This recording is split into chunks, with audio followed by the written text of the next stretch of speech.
une autre option tactique, peut-être, un autre système. Je vais dire que c'est un peu plus compliqué que ça.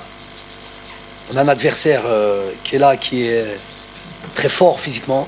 On voit vraiment des joueurs athlétiques, habitués à jouer dans ces conditions. Il faut savoir qu'aujourd'hui, contrairement à il y a 2 jours, il faisait très très chaud, très très très humide.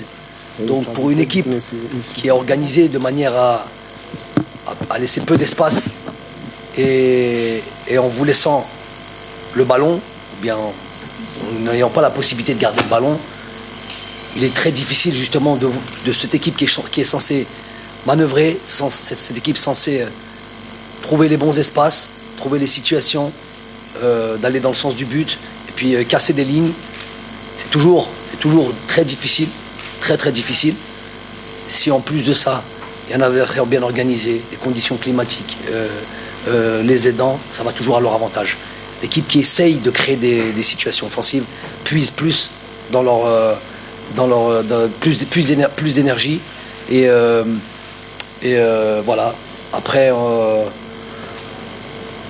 une équipe valeureuse du Sierra Leone, une équipe qui était tant qu'elle n'avait pas encaissé de but, et ça on connaît ce cas de figure, et ben ça lui donnait encore plus de force, plus de courage, plus envie de défendre et de courir. Mais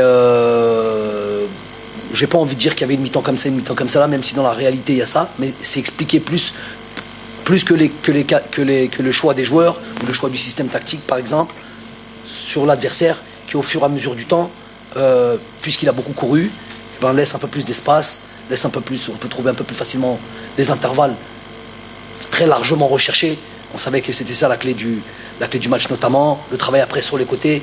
Et pour cela, c'est vrai que ceux qui sont rentrés ont apporté cette énergie et cette fraîcheur. Maintenant,